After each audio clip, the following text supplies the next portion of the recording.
Hi, everybody. Dr. Nick here. I just finished recording another great episode of The Hospitality Spirit. My guest this morning was John Lohr. John is the Director of Development for Hosco. Hosco is a professional network specially designed for the hospitality industry.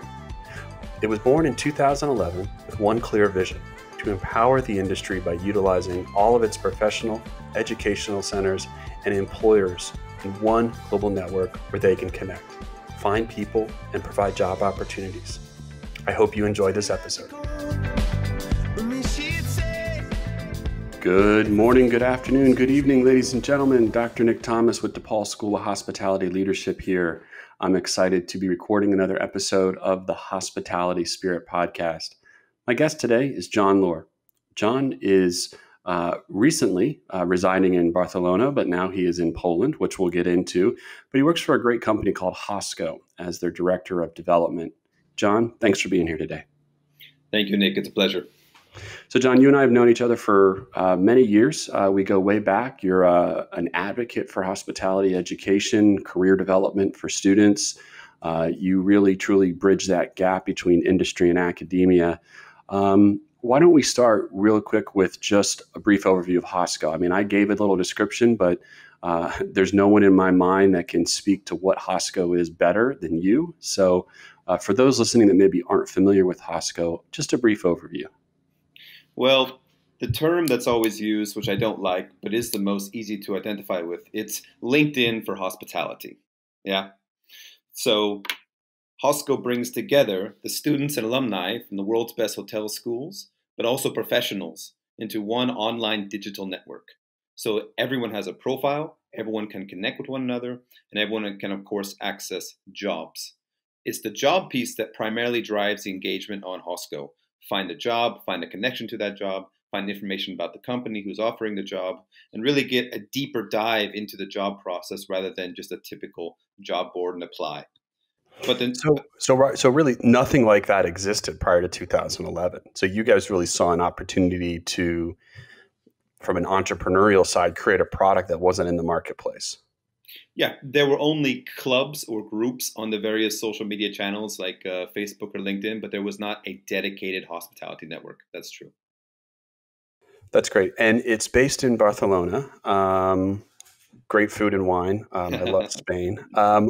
Talked a little bit about, so initially it was really focused on kind of the European market, and now you're in a stage where you're branching out to North America and Europe. What's been that growth look like? Yeah, to be clear, it first started in Geneva, Switzerland, right? Okay. So it is a Swiss company by heart. Yeah, it was founded by École Hôtelière Genève alumni. And in the very beginning, we had most of the Swiss schools and the Swiss students on Hosco. But as we grew, we opened up our main office in Barcelona. We actually also have an office in Dubai.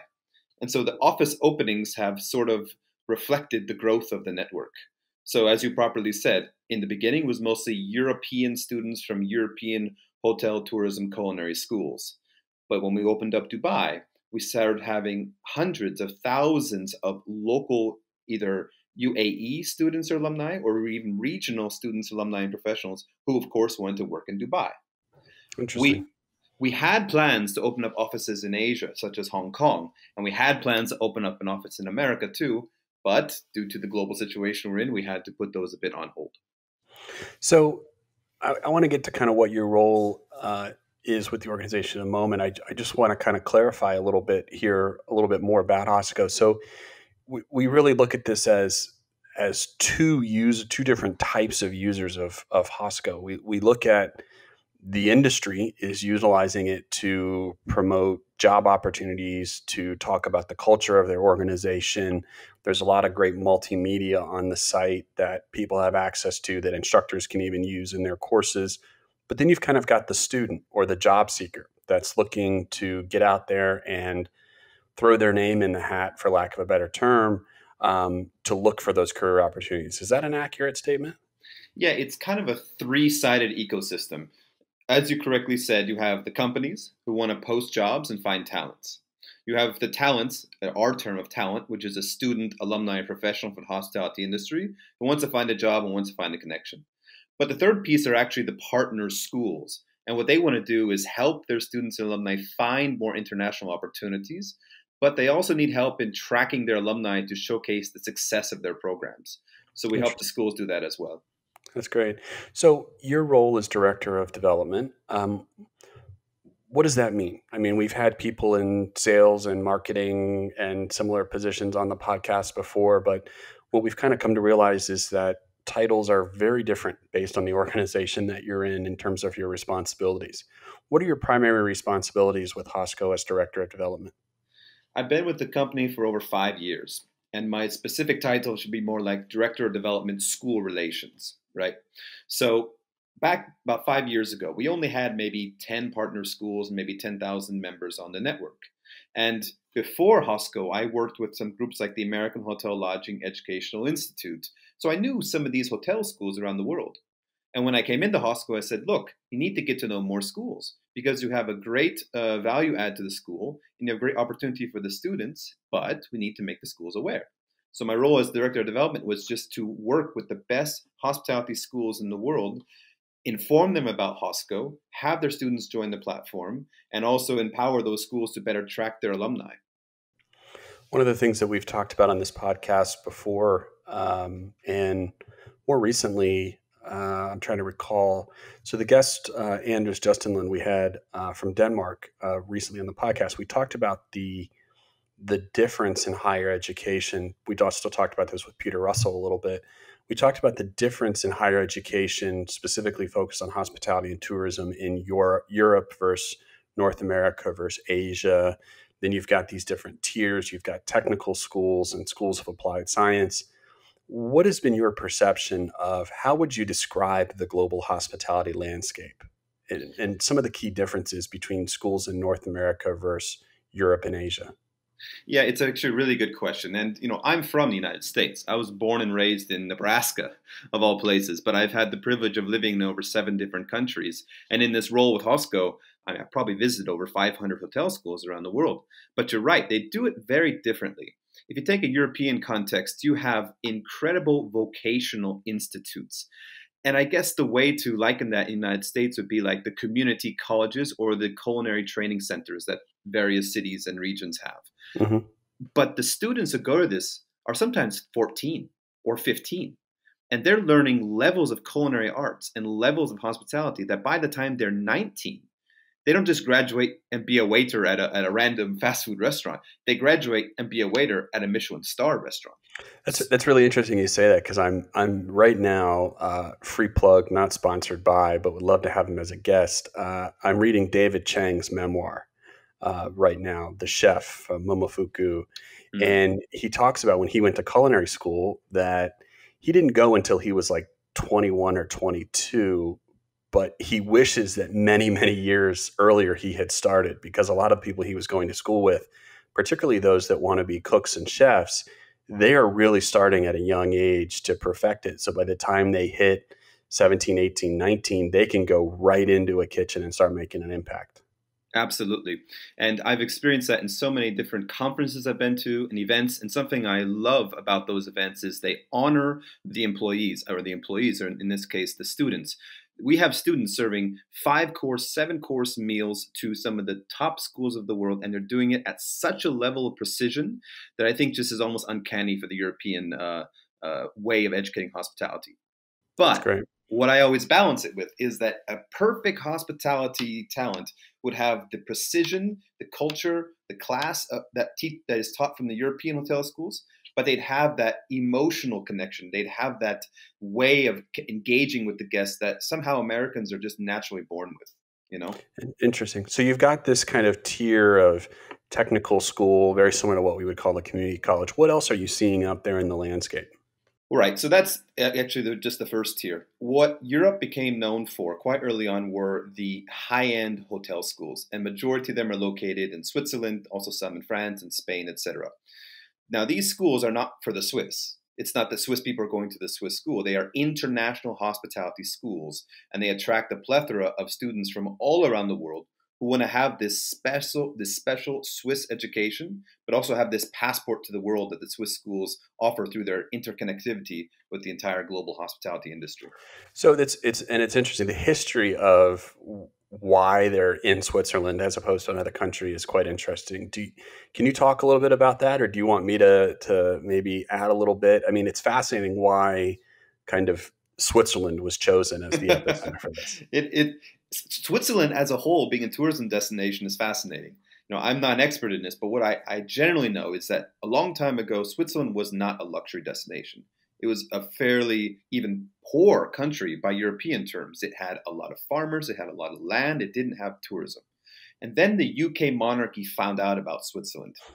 And when they found out, they said, let's go. And when they were coming, you had to build palaces to accommodate their Yep, needs. exactly. So these palaces slowly required service levels to increase. Mhm.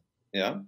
The beautiful climate, the beautiful scenery, that it all of a sudden became a hot destination, but very similar to what we see in other countries. I mean, we saw this in places like Singapore more recently, where when Singapore really wanted to put a focus on tourism, but they realized very quickly that they didn't have the manpower to be able to support that. So Mm. the government gets involved, whether it's certificate, whether it's degree offering programs focused on hospitality and tourism.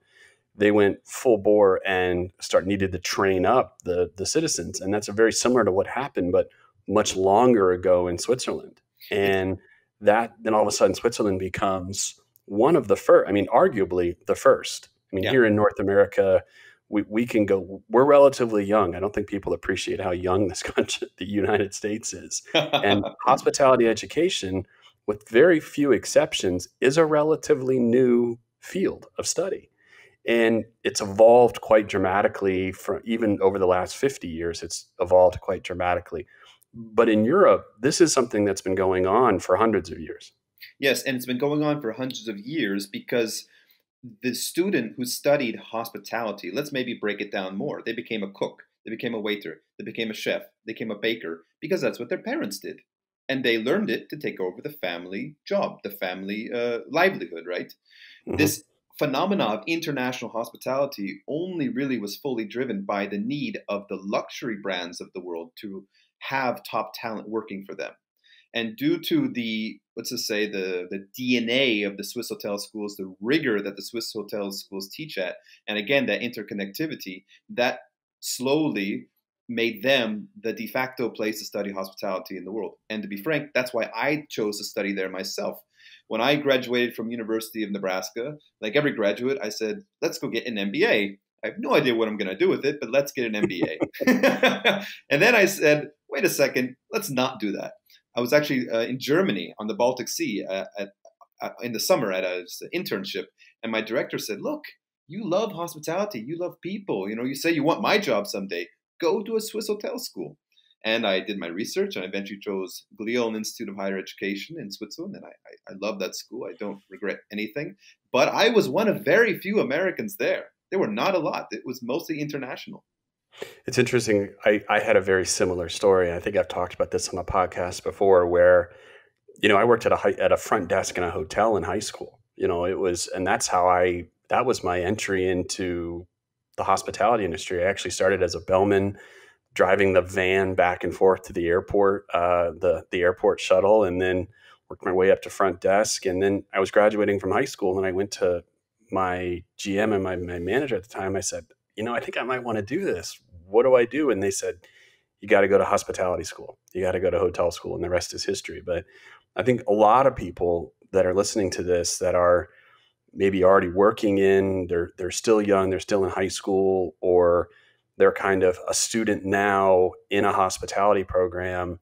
A lot of us had the same kind of aha moment. We love this industry. We want to be able to support it. And the logical thing was just to go to school for it. And the thing about the Swiss hotel schools and also really good hospitality programs here in the US is, DePaul being one of them, is we really encourage that balance of work experience and practical learning, but also classroom learning. Mm. That the Swiss do this, and we really try to embrace that here. And we always have a motto. Me and my team here, we say education does not replace work experience, and work experience does not replace education. Mm. You got to have both.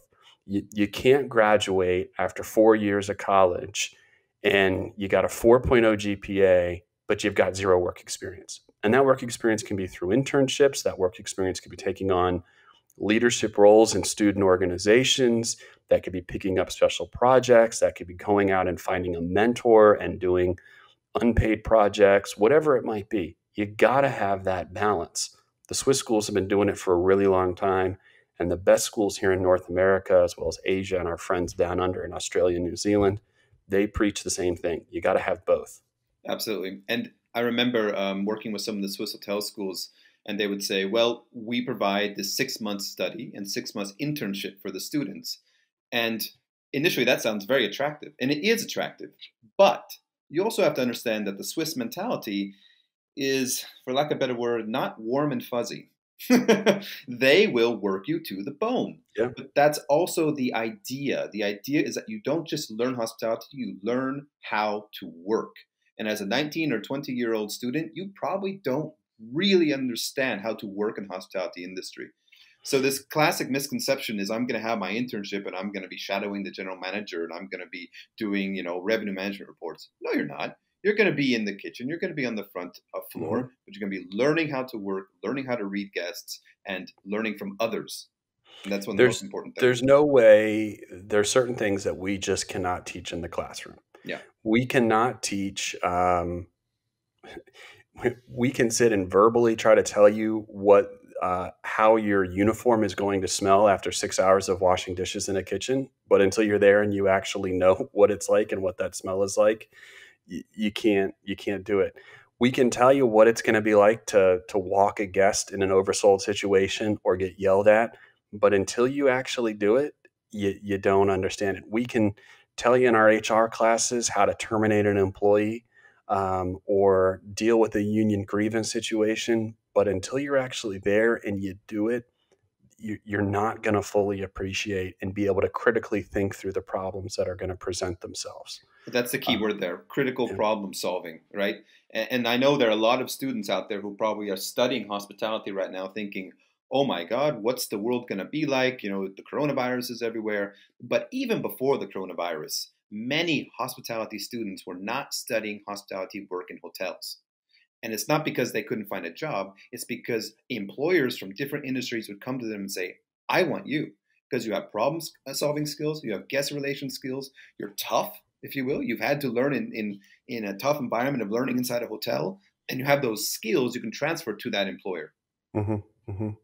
So we've got the community college technical schools. We've got the tier of the Swiss schools that really balance practical and book learning. For those that are listening, also, many of the Swiss schools, you're required to wear a uniform to school. So be very, very thankful if you're here at DePaul or in other schools where you can wear what you want to school. What other kind of programs are you seeing out there, John, before we move on? Well, I guess the elephant in the room is online. Because some of those traditional Swiss schools and some other schools have had to adapt their programs because their international students can't come to them. Sure. But I think this is a massive opportunity. This is an opportunity to get the educational high caliber standards from the school out beyond the brick and mortar. But it's going to be a bit of a competition because if you create online courses to mimic or replicate what you've learned in Switzerland, others might try to do that too. So you're going to have a bit of a battle of the brands. This is my opinion. Just as I think generally your listeners know, if you have a MIT online course or Harvard online course, these are quite recognizable education brands. But now the hotel schools have said, not only because of coronavirus, but because of the opportunity that online education is experiencing, we want to be out there and we want to be number one. And right now, we don't know yet. We don't know who has the best programs, who's going to be the winner, if you will. But there will come out a winner to be the quintessential online hospitality school. And time's only going to tell who that's going to be.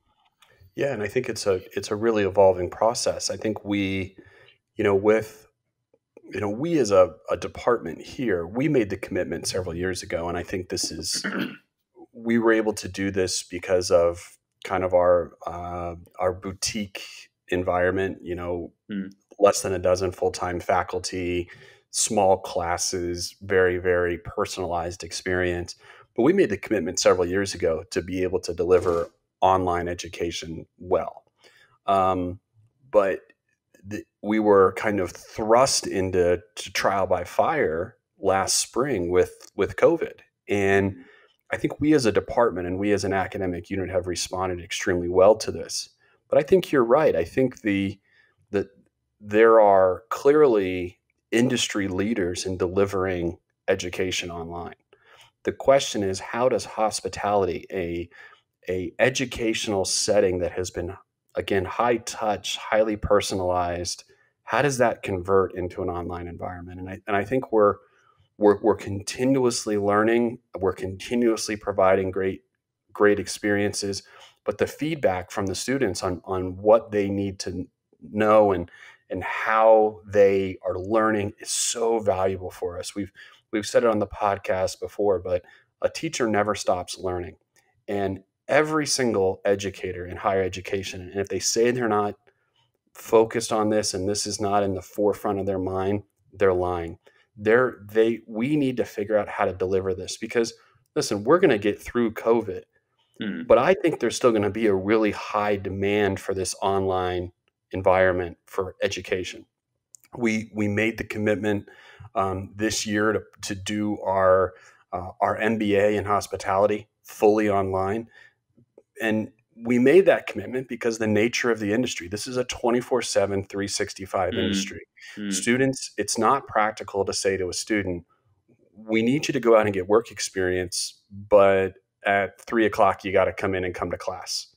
Well, at 3 o'clock on a Friday afternoon in a hotel, that's one of your busiest times. In graduate school, most of our graduate classes are in the evening. Well, if you don't put it online and you force them to come to class, you've completely taken a massive segment of your restaurant management market out of the equation. I mean, I'm not going to tell a up and coming front of house manager in a Michelin star restaurant, sorry, you got to give me 3 nights a week to come to class. Yeah, it's not ridiculous. practical. It's ridiculous. It's not practical because you're essentially telling them to stop their career in its tracks. Yeah. So anything that we can do to kind of convert this experience, and every school is different in their mission and how they approach it. And what I've kind of learned over this past year during COVID is, we can look at other institutions and find best practices, but you have to create your own online education identity. That what we do here is going to look different. It's going to feel different. And I like that compared to our competition in higher education. So being able to say, you know what, and being very humble in that and saying, you know what, this school's doing it really, really well. So the other day I was watching it's either Harvard or MIT. I was watching one of their free online courses, and it was a math competition. And listen, if you know me, you know that I'm not a math person, but I watched it because it was just so wonderfully put together. They had multiple camera angles. You could really see the instructor. You could really see the board. It was really done. And I said, you know what? Okay, we might not be able to do that, or what can I pull out of this lesson that I'm watching and say, you know what? We can do that. Maybe we can do this. It might be better, and we can learn a lot from what our partners are doing. Well, I think what's going to we all compete to a certain degree, but we can also learn from each other. I think what's going to happen is a requirement for hospitality instructors to become celebrities. And I say that because if you're learning in an online environment, your sensory perception is restricted, right? You're just staring at a screen. So that professor, that instructor needs to be entertaining, but they also need to have a high level of educational knowledge to really make sure that even in this online environment, the students are actually learning. They haven't just set up that Zoom and just put mute on and are watching Netflix in the back. And you need people with attitude, people with a personality. And I was listening to one of your older podcasts, and I think one of my friends was mentioning there is a fact in hospitality that some professors are more focused on research than on in-class learning. Mm-hmm. And that's fine. That's okay. But for an online environment, you need someone who's going to engage them. Well, and it's not just that, but we have to, I think, take a lot of the lessons that we learned when we were trained and eventually worked in the hospitality industry. We have to show empathy. We have to realize that just like a guest in a hotel or a restaurant, every single student is different. That there is no students are very heterogeneous, that every single one of them are going to be different, just like guests in a hotel. Hmm. And a lot of that, but you've got to figure that out very quickly as an instructor on Hmm. what's the climate like, what students need, different sorts of learning modalities than others. And this is why I've always encouraged my colleagues when they're to show flexibility up front. That, yeah, there's a professor that we had at UNLV that would basically measure the amount of time that he would lecture based on how quickly he can drink his beverage. So he would come into class, he would open up a can of soda and he would drink it, and then when he's done drinking, he would be done. But you can't do that in an online environment. That you've got people that are maybe very visual learners, you've got people that are kinesthetic learners, you've got people that are auditory learners, but you've got to be able to figure all that out and deliver that in an online environment. And that's a challenge, I think, for many institutions and faculty. But isn't there an opportunity also to bring in, quote, faculty who are not faculty? With the acceptance of online, with Zoom, with everything, you can bring in CEOs on the online class. You can bring in directors, top sommeliers, top directors of hotels, and they can be part of that teaching experience. Whereas a year ago, if you would say, I'm going to call up a CEO and see if he'll do an online course for me, they'd say, forget about it. But now it's the new normal. And that's what's great about the online change, is that we're reducing the barriers that existed between the levels of knowledge and the levels of learning. It's all becoming blurred.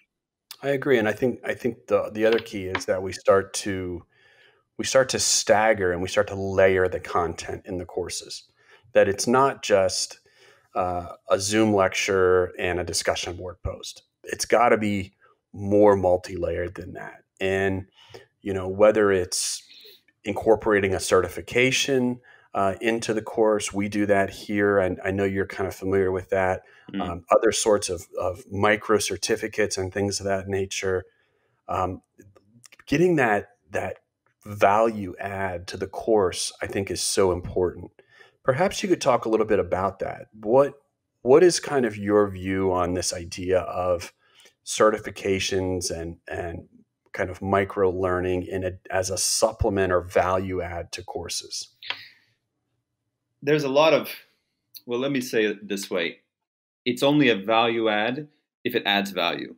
In a meaning Valid. that if you have a ABC certification and you're told that ABC certification is going to be recognized by employers and it's going to help you get a job. But if you go to the employer and you say, I have ABC certification, they say, I have no idea what that is. It was not a value add, right? So I guess I'm not 100% convinced that the certification, that logo, that brand is going to be the way forward. But maybe it's more or less what you learned in the classroom is mimicking what you will have to do in the workplace, even more than at a theory level, right?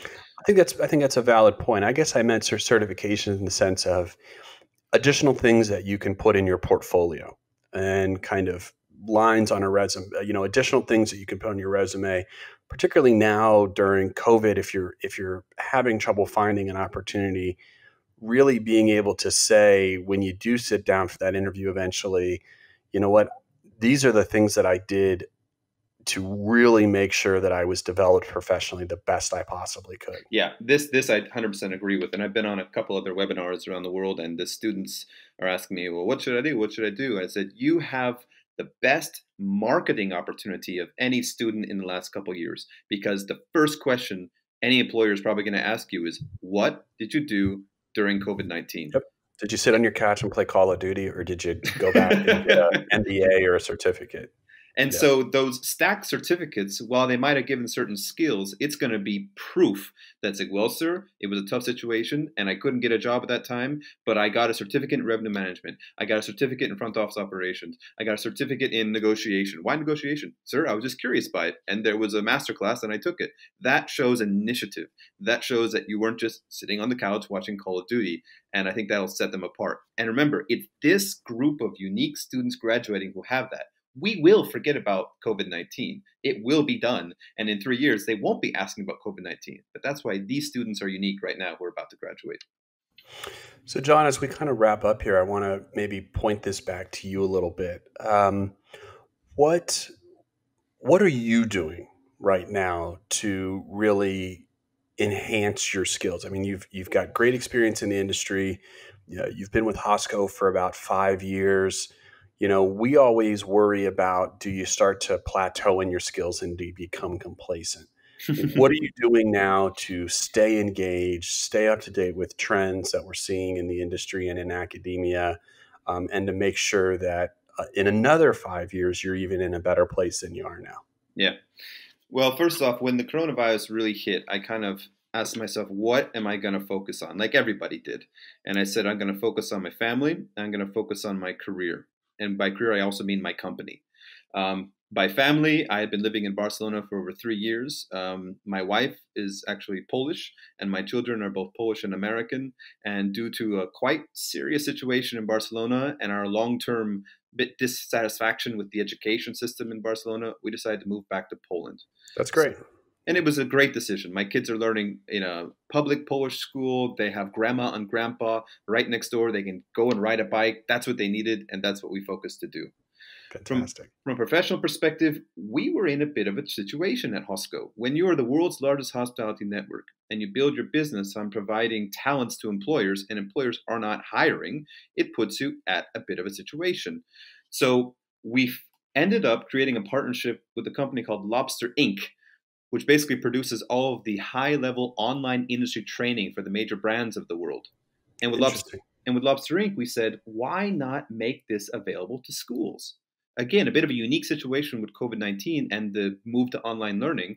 Why not let all these kids who are studying online, and regardless of how good that teacher is, it's still a difficult situation to engage them in, and let them use these actual industry training courses for online learning. And so I've almost taken on a second role at Hosco to basically align with Lobster Inc., to be trained in their product and to promote it to all of these partner schools I have around the world. And for me, it's almost like a second job. But I will say that I wasn't taking online courses for myself. I wasn't also sitting on the couch playing Call of Duty. I was dedicating myself to my company to make sure we'll get through this and we'll be in an optimal position when the virus is gone. John, I've had a chance to take a look at this Lobster Ink material. It's really, really good stuff. Talk a little bit about the topical areas that these Lobster Ink videos and this content looks at. Yeah, I mean, this was created for the employees of the industry. And it's not going to be how to be a general manager. It's going to be mostly at the line level, maybe mid management level. So you're talking about front office operations, housekeeping operations, food and beverage operations. It goes into a bit of HR, a bit of revenue management, financial management, cost control. All of those core areas that, frankly, most students are probably already learning at their hospitality or their departments of hospitality already. But the difference is that the way Lobstering did it is at a very high production level. Now, I've seen a lot of these quote online courses come out, and essentially it can be a talking head. Some quote expert talking about something with a screen in the background. That doesn't help you learn. That bores you in Terrible 5 minutes. lighting and Yeah, all this. These not guys, looking at the camera. no, these guys invested a huge amount of money in the production quality, and that's why the industry uses it. Not just because it's good, but because it actually modifies behavior. It actually helps staff learn. And when you look at the library of content, I mean, it's everything from things related to wine to how to deliver hospitality to a Chinese customer segment to uh, serving in a Michelin restaurant. I mean, Yeah, they cover a wide variety of topics. yeah. I mean, like I said, I studied at a hospitality school. I know most of the curriculums of the hotel schools of the world, and this directly aligns with almost everything they're teaching.